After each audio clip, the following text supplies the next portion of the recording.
Hello, my name is Joseph Oleskey, and for my senior research project, I did a study using stimulus control to enhance sensitivity to delay in a delay discounting task. Delay discounting is a method of studying impulsivity. Delay discounting centers around the choice between a small reward delivered immediately versus a larger reward delivered after a delay. Often, delay discounting research is done in rats using operant conditioning chambers. These chambers contain two levers. One lever is linked to a small food reward delivered immediately, and the other lever is linked to a larger food reward delivered after a delay. Delay discounting is important research in terms of exploring impulsivity and finding methods to potentially reduce impulsivity.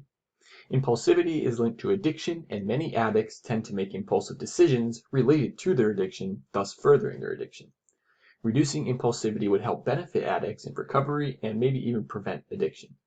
Other examples of benefits include creating a more relaxing work environment, easing impulsive buying, and increasing discipline. Stimulus control, on the other hand, is the presence of antecedent stimuli affecting behavior. This addition to the current study is important as results will help in improving future delay discounting procedures and determining how antecedent stimuli affect preference for the larger delayed rewards versus the smaller immediate rewards. Jumping back to impulsivity and addiction, Petrie in 2001 did a study showing people with gambling addiction and people with substance abuse addictions were more likely to choose smaller immediate rewards than the healthier and more efficient larger later rewards, which was done with hypothetical cash rewards. This study brings back into mind the importance of delay discounting research. In 2009, Slezak and Anderson performed a study in which they signaled which delay the larger delay was going to be to the rats in order to see if this would affect preference for the smaller sooner reward versus the larger later reward. They found that the signaling of delays did not affect the rat's response. Finally, Soto and Harate performed a study in 2020 testing the effects of different benzotropium analogs in a delay discounting. More importantly, they used random delays in one condition and ascending delays in another condition. They found that random delays led to an increased preference for the larger later reinforcer than the ascending delays. The current study seeks to improve upon Slezak and Anderson's study and narrow focus on whether we can enhance control of subject response by manipulating stimulus conditions. This was done by having specific flash rates linked with each delay and then presenting the delays randomly in trials of 7. There were 4 delays, and so there were 4 sessions of 7 trials. In each trial, there was the lever with the smaller immediate reward and the lever with the larger later reward linked to the appropriate set delay. The delay for the larger later reward was random, so as the rats did not know which delay was to come. This is contrary to the ascending delays, in which the delays in the trials were ascending from the smallest to the largest delay. So for an example, the first 7 trials would have the lowest delay, the next 7 would have the next lowest, and so on through all 4 delays.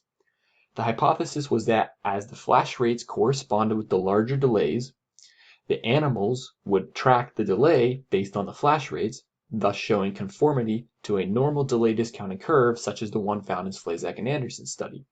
A normal delay discounting curve is one where the percent choice of the larger reinforcer goes down as the delay increases. The control group did not have the flash rates and only had random delays, and thus they would not be able to track the present delay and thus not show conformity to a normal delay discounting curve. And this was the hypothesis. For the study, 8 Sprague Dawley rats were used for the procedure. 4 operant conditioning chambers, each with 2 levers, one linked to a small immediate food reward, the other linked to a larger delayed food reward, with the lights above both levers, were used. The flash rates in these lights could be manipulated and were manipulated corresponding to each delay. The smaller immediate reward did not have a delay. Rats were split into 2 groups. One group was given the antecedent stimulus in the form of the flash rates, and the other group did not have this. Delays were random, and an ABA approach was taken. Thus, the conditions were swapped between the groups at a point before being swapped back to the original conditions. Finally, all the rats were given the same procedure with the original group conditions with ascending delays instead of random delays. Here are the results. In the control group, subject 3 was omitted due to an obvious lever preference bias. The percent choice of the larger reinforcer goes down, corresponding to increasing delay for subjects 1, 2, and 4, however. This shows that delay discounting did occur. Antecedent stimulus presence did not have an effect, nor did the order of presentation in the ABA design.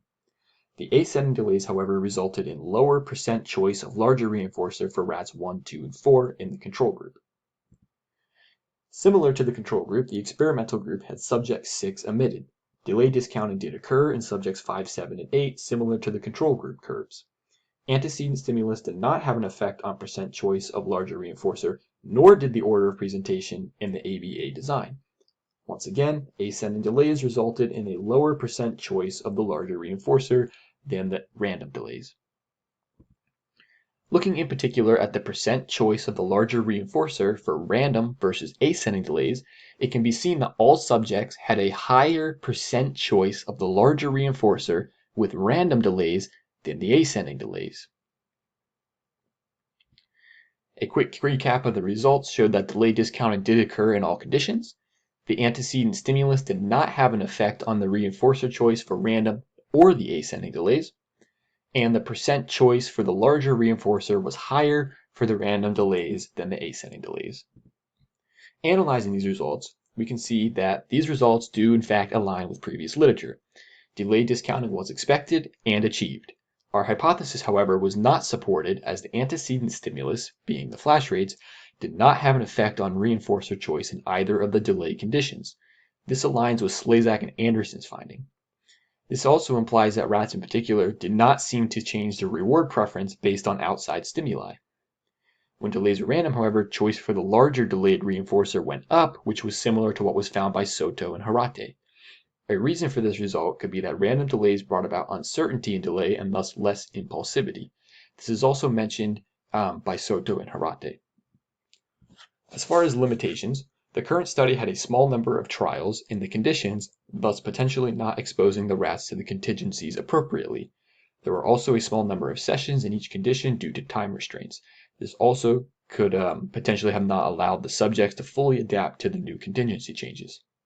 Future research could start by improving upon the limitations, and also it could start by having both groups of rats on the ascending delays to get an idea of their normal delay discounting responses before swapping them to random.